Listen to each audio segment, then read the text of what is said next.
क्या निराश हुआ जाए निबंध के निबंधकार हैं हजारी प्रसाद द्विवेदी जी। हजारी प्रसाद द्विवेदी जी के बारे में कुछ मुख्य बातें मैं चाहती हूं कि आप सभी जानें। हजारी प्रसाद द्विवेदी जी एक अच्छे निबंधकार थे, एक अच्छे उपन्यासकार थे, कहानीकार भी थे और आलोचक भी थे। लखनऊ यूनिवर्सिटी से इन्हें डीलिट की उपाधि से सम्मानित किया गया था और हिंदी साहित्य के इनके योगदान को देखते हुए भारत सरकार ने इन्हें 1957 में पद्म भूषण की उपाधि से अलंकृत किया। हजारी प्रसाद द्विवेदी जी हिंदी के अलावा बंगला, संस्कृत और अंग्रेजी के भी ज्ञाता थे। भक्ति काल के प्रति इनका विशेष रुचि रहा है। भक्ति काल का इन्हें ज्ञान भी प्रचुर रहा है। इन्होंने कबीर दास जी की साखियों पर अपना शोध कार्य किया है और इनकी भाषा व्यवहारिक भाषा भी है। इनकी रचना की भाषा आपको व्यवहारिक भाषा के रूप में भी मिलेगी और संस्कृत की शास्त्रीय भाषा के रूप में भी मिलेगी। अर्थात इनके रचना के विषय के अनुसार इन्होंने अपनी रचना की भाषा का चयन किया है।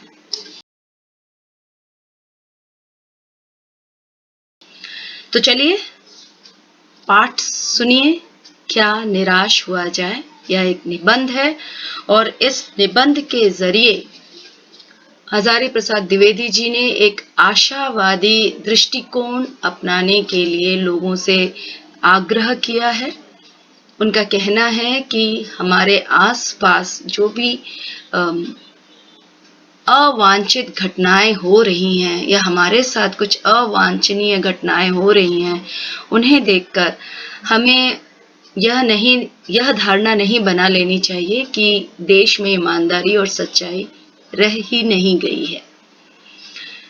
लेखक के अनुसार कहीं ना कहीं हम सब इसके जिम्मेदार हैं, क्योंकि ये मानव स्वभाव है कि वह बुराई, अपने आसपास की बुराइयों का तो रस ले लेके प्रचार करता है, परंतु अपने साथ घटी कोई भी अच्छी घटना का उस उत्साह के साथ वर्णन नहीं करता है। हजारी प्रसाद द्विवेदी जी ने इस निबंध के माध्यम से भारतीयों को उनके अतीत के स्वभाव से भी परिचित कराया है कि भारतीयों का स्वभाव ही है संतुष्टि। वे स्वभाव से ही परोपकारी, सेवाधर्मी कह रहे हैं। तो चलिए पढ़ते हैं पाठ, क्या निराश हुआ जाए। मेरा मन कभी कभी बैठ जाता है अर्थात उदास हो जाता है। समाचार पत्रों में ठगी, डकैती, चोरी, तस्करी और भ्रष्टाचार के समाचार भरे रहते हैं। तस्करी बच्चों, तस्करी का अर्थ होता है जब हम अपने देश से चीजों का निर्यात यानी दूसरे देशों में बिना किसी कानून के भेजते हैं, सरकार से छुपा कर भेजते हैं, स्मगलिंग। आरोप प्रत्यारोप का कुछ ऐसा वातावरण बन गया है कि लगता है देश में कोई ईमानदार आदमी ही नहीं रह गया है। आरोप प्रत्यारोप यानी दोष दूसरे पर लगाना। हम जब समाचार पत्र उठाते हैं बच्चों सुबह, तो उनमें यही चीजें रहती हैं, कहाँ किसने ठगा, कहाँ डकैती हुई, कहाँ तस्करी हुई, और सरकार एक दूसरे के ऊपर आरोप लगाने में व्यस्त है। हर व्यक्ति संदेह की दृष्टि से देखा जा रहा है। जो जितने ही ऊंचे पद पर हैं, उनमें उतने ही अधिक दोष दिखाए जाते हैं। एक बहुत बड़े आदमी ने मुझसे एक बार कहा था कि इस समय सुखी वही है जो कुछ नहीं करता। जो कुछ भी करेगा उसमें लोग दोष खोजने लगेंगे, उसके सारे गुण भुला दिए जाएंगे और दोषों को बढ़ा चढ़ा कर दिखाया जाने लगेगा। बच्चों, दोष किसमें नहीं होते हैं। यही कारण है कि हर आदमी दोषी अधिक दिख रहा है, गुणी कम या बिल्कुल ही नहीं। स्थिति अगर ऐसी है तो निश्चय ही चिंता का विषय है। क्या यही भारतवर्ष है जिसका सपना तिलक और गांधी ने देखा था। रविंद्रनाथ ठाकुर और मदन मोहन मालवीय जी का महान संस्कृति सभ्य भारतवर्ष किस अतीत के गह्वर में डूब गया? बच्चों, गह्वर यानी गड्ढे। किस गड्ढे में चला गया कि आज हम उस सभ्य और सुसंस्कृत भारतवर्ष की कल्पना भी नहीं कर पा रहे हैं। आर्य और द्रविड़, ये दो जातियां हम मानते हैं कि पहले भारतवर्ष में यही दो जातियां पाई जाती थी। तो आर्य और द्रविड़, हिंदू और मुसलमान, यूरोपीय और भारतीय आदर्शों की मिलन भूमि, आदर्शों की मिलन में इन सारे समुदायों के जो आदर्श थे उसकी मिलन भूमि थी यह भारत। मिलन भूमि मानव महासमुद्र क्या सूख ही गया? यहाँ मानव महासमुद्र भारत को कहा गया है। जैसे समुद्र में हर एक प्रांत की, हर एक राज्य की नदियां आकर मिल जाती हैं, वैसे ही भारतवर्ष में भी अलग अलग समुदाय, अलग अलग जाति के लोग मिल जाते हैं। अतः यहाँ भारतवर्ष को ही मानव महासमुद्र कहा गया है। मेरा मन कहता है ऐसा हो नहीं सकता। हमारे महान मनीषियों, ऋषियों, विद्वानों, मनीषियों के सपनों का भारत है और रहेगा। यह सही है कि इन दिनों कुछ ऐसा माहौल बना है कि ईमानदारी से मेहनत करके जीविका चलाने वाले निरीह यानी मासूम और भोले भाले श्रम यानी परिश्रम करने वाले जीव पिस रहे हैं और झूठ तथा फरेब का रोजगार करने वाले फल फूल रहे हैं। यह हमारे सामने ही हर रोज की घटना है जो हम अपने सामने घटित होते हुए देखते हैं कि जो सच्चा है, ईमानदार है, उसका शोषण हो रहा है और जो झूठा है, बेईमान है, गलत रास्ते पर चल रहा है, वह बहुत आगे बढ़ रहा है। और यही कारण है कि आजकल ईमानदारी को मूर्खता का पर्याय समझा जाने लगा है। जो ईमानदार हैं लोग उसे मूर्ख कहते हैं। सच्चाई केवल भीरू यानी डरपोक और बेबस यानी मजबूर लोगों के हिस्से पड़ी है। ऐसी स्थिति में जीवन के महान मूल्यों के बारे में लोगों की आस्था यानी विश्वास ही हिलने लगी है, डगमगाने लगी है। महान मूल्य कि हमें सत्य पर चलना चाहिए, हमें झूठ नहीं बोलना चाहिए, दूसरों के संपत्ति पर नजर रखना नहीं चाहिए, हिंसा नहीं करना चाहिए, ये सारे मूल विश्वास जो हैं, इनसे लोगों की आस्था या विश्वास डगमगाने लगी है। भारतवर्ष ने कभी भी भौतिक वस्तुओं के संग्रह को बहुत अधिक महत्व नहीं दिया है। बच्चों, भौतिक संग्रह यानी ऐशो आराम की या सुख सुविधाओं की चीजें, तो इस पे भारतवर्ष ने कभी अधिक महत्व नहीं दिया है। उसकी दृष्टि से मनुष्य के भीतर जो महान आंतरिक गुण है, इंसानियत, परोपकारी, सेवा, स्थिर भाव से बैठा हुआ है, वही चरम और परम है। वह अपने आत्मा की शांति को ही सबसे प्रमुख मानता है, इन सारी भौतिक वस्तुओं को नहीं। लोभ, मोह, काम, क्रोध आदि विचार मनुष्य में स्वाभाविक रूप से विद्यमान रहते हैं। ये सभी लोगों में पाए जाते हैं, ये जिन्हें आप दोष कहते हैं, लेकिन ये सारे गुण दोष हर मनुष्य में होता है। पर उन्हें प्रधान यानी मुख्य शक्ति मान लेना और अपने मन तथा बुद्धि को उन्हीं के इशारे पर छोड़ देना बहुत बुरा आचरण है। माना ये दोष हर इंसान में होते हैं, लेकिन इसको सर्वशक्तिमान मानकर हम इसके अनुसार अपने हर कार्य करें, अपने मन की भी ना सुने, दिमाग से भी ना सोचे और बस इसी के अनुसार कार्य करें, तो यह सही आचरण या व्यवहार नहीं है। भारतवर्ष ने कभी भी उन्हें उचित नहीं माना। उन्हें यानी किन्हें? कि इन सारी लोभ, मोह, क्रोध, इनके अनुसार अपने आप को चलाना, इसको उचित नहीं माना। उन्हें सदा संयम यानी नियंत्रित, कंट्रोल, संयम के बंधन से बांध कर रखने का प्रयत्न किया है। परंतु फिर भी इंसान इन सब पर नियंत्रण रखता है, क्रोध पर, लोभ पर, लेकिन कभी कभी ऐसी परिस्थिति आती है कि हम उन्हें उन परिस्थितियों को अनदेखा, नजरअंदाज यानी उनकी उपेक्षा नहीं कर सकते हैं। वो परिस्थितियां क्या है?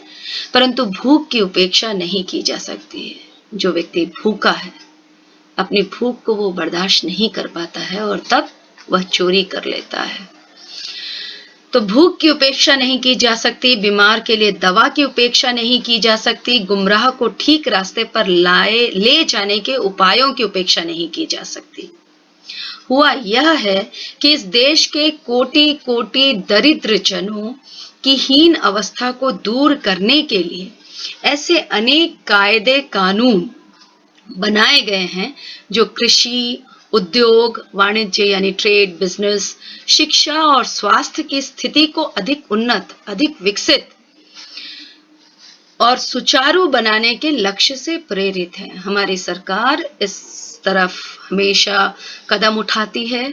शिक्षा हो, वाणिज्य हो, उद्योग हो, स्वास्थ्य हो, तो नए नए कानून बनाती है ताकि यह और अधिक विकसित हो।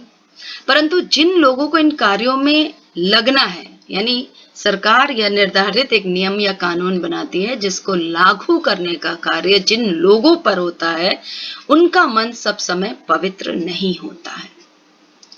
यानी यह तो 100% सच है कि बहुत सारे कानून हमारे देश में देश की उन्नति प्रगति के लिए बनाई जाती है, लेकिन उन कानूनों को जब लोगों पर लागू करने की बारी होती है, जिन लोगों का यह दायित्व होता है, वे अपने कार्य को या अपने उत्तरदायित्व को सही रूप में नहीं निभाते हैं। प्रायः वे ही लक्ष्य को भूल जाते हैं और अपनी ही सुख सुविधा की ओर ज्यादा ध्यान देने लगते हैं। भारतवर्ष सदा कानून को धर्म के रूप में देखता आ रहा है। यहाँ धर्म यानी सेवा, परोपकार है। आज एकाएक कानून और धर्म में अंतर कर दिया गया है। यानी आज लोग कानून सरकार द्वारा बनाई गई वो नियम होते हैं जिनकी कुछ त्रुटियां या कमियां वो निकालने की कोशिश करते हैं और उससे अपना फायदा निकाल लेते हैं। लेकिन धर्म को वो एकदम अलग मानते हैं, ईश्वर से जुड़ा हुआ मानते हैं और यह विश्वास है उनका पूर्ण कि ईश्वर से कुछ भी नहीं छुपता है। यही कारण है कि यहाँ वो अपनी तिजोरियां भरते हैं तो दूसरे हाथ से अपना प्रायश्चित करने के लिए धार्मिक स्थलों में उसकी दान भी करते हैं। धर्म को धोखा नहीं दिया जा सकता, कानून को दिया जा सकता है। जो मैंने कहा, कानून बनाए गए कानून की कमियों को ढूंढते हैं और उससे अपना फायदा निकालते हैं। यही कारण है कि जो लोग धर्म भीरू हैं वे कानून की त्रुटियों से लाभ उठाने में संकोच यानी हिचकिचाते नहीं हैं। इस बात के पर्याप्त प्रमाण खोजे जा सकते हैं कि समाज के ऊपरी वर्ग में चाहे जो भी होता रहा हो, भीतर भीतर भारतवर्ष अब भी अनुभव कर रहा है कि धर्म कानून से बड़ी चीज है। अब भी सेवा, ईमानदारी, सच्चाई और आध्यात्मिकता के मूल्य बने हुए हैं। वे दब अवश्य गए हैं लेकिन नष्ट नहीं हुए हैं। तो बच्चों, यहाँ धर्म अर्थात सेवा, ईमानदारी और सच्चाई है। आज जिस दौर से हम गुजर रहे हैं, हम दूरदर्शन में देखते हैं कि विभिन्न समुदाय के लोग मानवता के धर्म पर चल रहे हैं। वो कोरोना वायरस से पीड़ित गरीब जिन्हें खाना नहीं मिल रहा है उनकी मदद कर रहे हैं, उनकी सेवा कर रहे हैं। तो बच्चों, ये धर्म की ही बात इस पाठ में, इस निबंध में हजारी प्रसाद द्विवेदी जी ने की है। और उनका विश्वास तब जब उन्होंने यह निबंध लिखा था कि अब भी वह है, और उसका उदाहरण आज हमें प्रत्यक्ष रूप में मिल रहा है जब देश में इतनी महामारी फैली है, किस तरह से लोग सामने आ रहे हैं और धर्म यानी सेवा धर्म का पालन कर रहे हैं।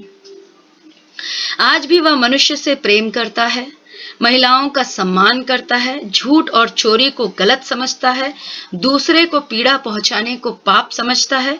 हर आदमी अपने व्यक्तिगत जीवन में इस बात का अनुभव करता है, क्योंकि आज भी समाचार पत्रों में जो भ्रष्टाचार के प्रति इतना आक्रोश है, वह यही साबित करता है कि हम ऐसी चीजों को गलत समझते हैं और समाज में उन तत्वों की प्रतिष्ठा कम करना चाहते हैं जो गलत तरीके से धन या मान संग्रह करते हैं।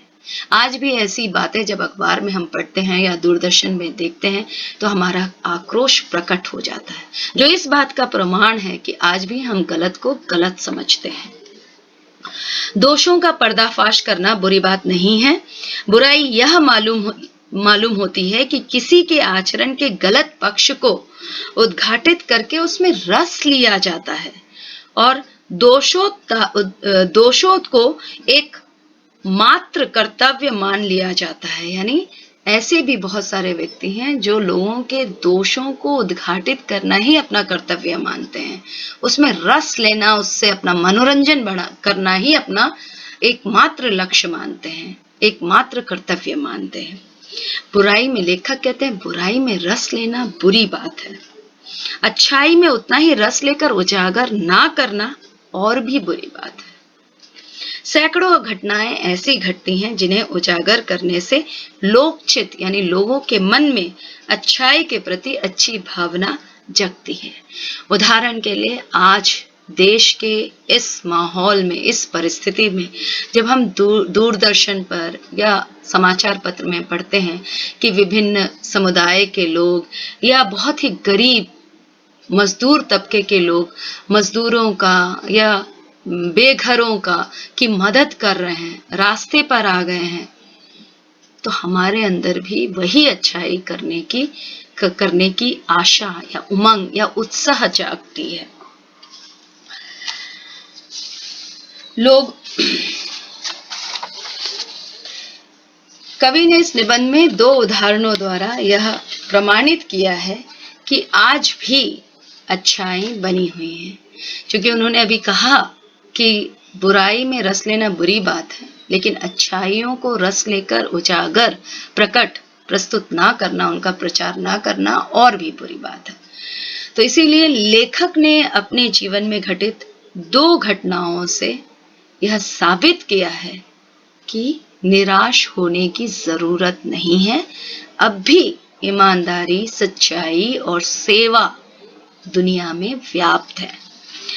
तो पहला उदाहरण है, एक बार रेलवे स्टेशन पर टिकट लेते हुए गलती से मैंने 10 के बजाय 100 रुपए का नोट दिया और मैं जल्दी जल्दी गाड़ी में आकर बैठ गया।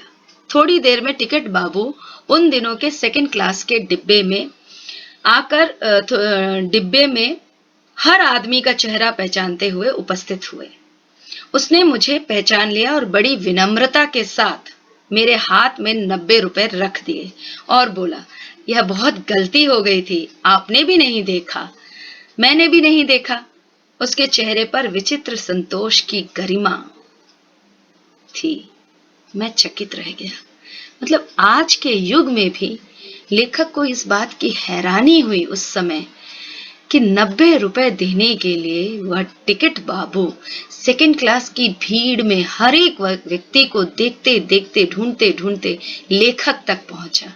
और जब उसने वह 90 रुपए उन्हें वापस किए, लौटाए, तो उसके चेहरे पर वो असीम शांति उन्हें दिखाई दी, महसूस हुआ। कैसे कहूं कि दुनिया में सच्चाई और ईमानदारी लुप्त हो गई है। वैसे अनेक अवांछित, जिसकी हम कल्पना नहीं करते हैं, जो हम नहीं चाहते हैं हमारे साथ हो, अवांछित घटनाएं भी हुई हैं, परंतु यह एक घटना ठगी और वंचना की अनेक घटनाओं से अधिक शक्तिशाली है।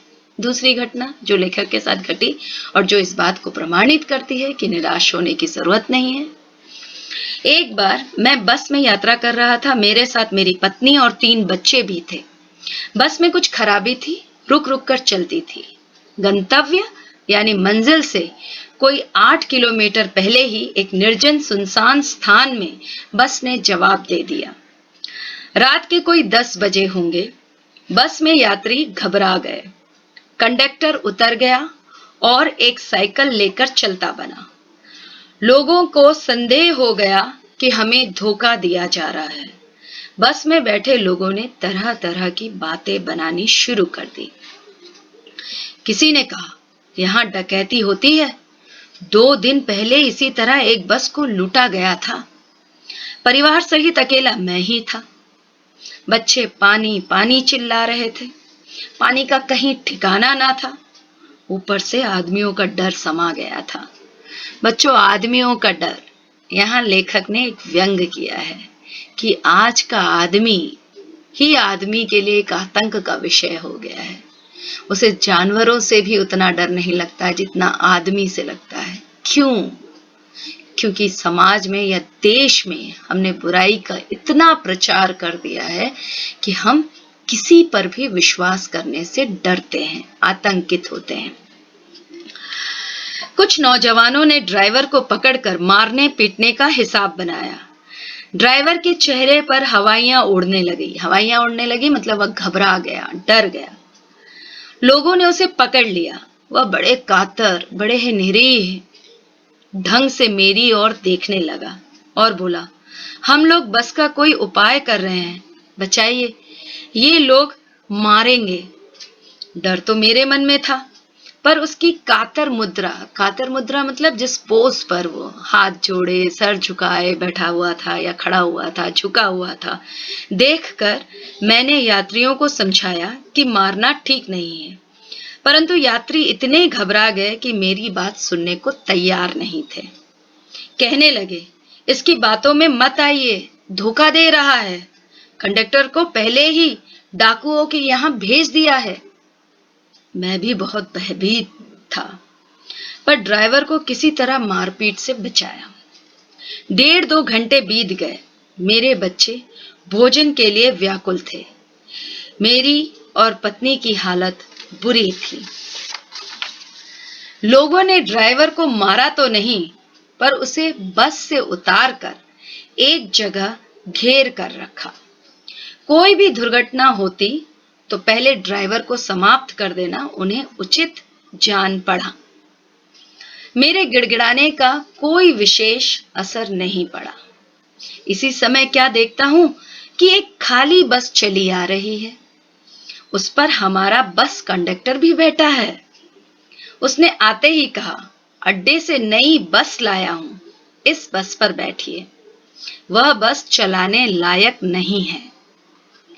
फिर मेरे पास एक लोटे में पानी और थोड़ा दूध लेकर आया और बोला, पंडित जी, बच्चों का रोना मुझसे देखा ना गया। वहीं दूध मिल गया, थोड़ा लेता आया। यात्रियों में फिर जान आई। सबने उसे धन्यवाद दिया, ड्राइवर से माफी मांगी और 12 बजे से पहले ही सब लोग बस अड्डे पहुंच गए। कैसे कहूं कि मनुष्यता एकदम समाप्त हो गई? कैसे कहूं कि लोगों में दया माया रह ही नहीं गई? जीवन में जाने कितनी ऐसी घटनाएं हुई हैं जिन्हें मैं भूल नहीं सकता। ठगा भी गया हूं, धोखा भी खाया है, परंतु बहुत कम स्थलों पर विश्वासघात नाम की चीज मिलती है। केवल उन्हीं बातों का हिसाब रखो जिनमें धोखा खाया है तो जीवन कष्टकर हो जाएगा। परंतु ऐसी घटनाएं भी बहुत कम नहीं है जब लोगों ने अकारण सहायता की है, निराश मन को ढांढस दिया है और हिम्मत बंधाई है। कविवर रविंद्रनाथ ठाकुर ने अपने प्रार्थना गीत में भगवान से प्रार्थना की थी कि संसार में केवल नुकसान ही उठाना पड़े, धोखा ही खाना पड़े, तो ऐसे अवसरों पर भी हे प्रभु, मुझे ऐसी शक्ति दो कि मैं तुम्हारे ऊपर संदेह ना करूं। मनुष्य की बनाई हुई तरह तरह की जो तरीके हैं वो गलत परिणाम ला रहे हैं, तो इन्हें बदलना ही होगा।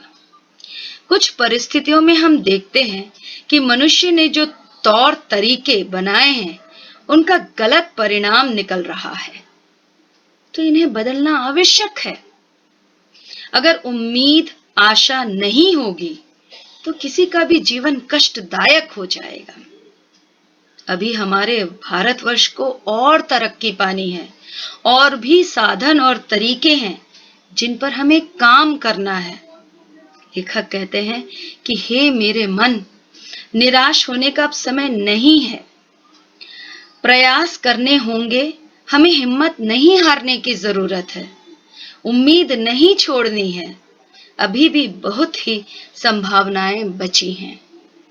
तो बच्चों, इस निबंध के द्वारा जो लेखक ने, जो निबंधकार ने संदेश दिया है वह यही है कि हमारे आसपास जो भी बुरा घट रहा है या हमारे साथ घट रहा है, उसे ही मुख्य प्रमुख मानकर उसे ही जीवन का सच मान लेना सही नहीं है।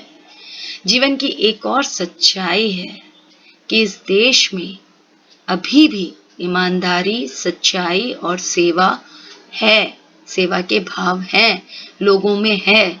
वो राख के अंदर छुपे अंगारों की तरह विद्यमान है। परिस्थितियां आने पर वह सामने आ जाती हैं। तो हमें उन पर विश्वास करना है और हमें इन अच्छाइयों का प्रचार करना है, प्रसार करना है, ताकि जिस अनुपात में, जिस गति से बुराइयों का प्रचार हुआ है, उससे दुगने गति से हमें अच्छाइयों का भी प्रचार करना है, ताकि बुराइयां छोटी लगे और अच्छाइयां बड़ी लगे और ज्यादा से ज्यादा लोग इससे प्रभावित हों, उनके अंदर आशा, उम्मीद जगे कि भारतवर्ष तिलक, गांधी, रविंद्रनाथ टैगोर, मदन मोहन मालवीय जी का भारत है और हमेशा से रहेगा और हम उसे बनाएंगे।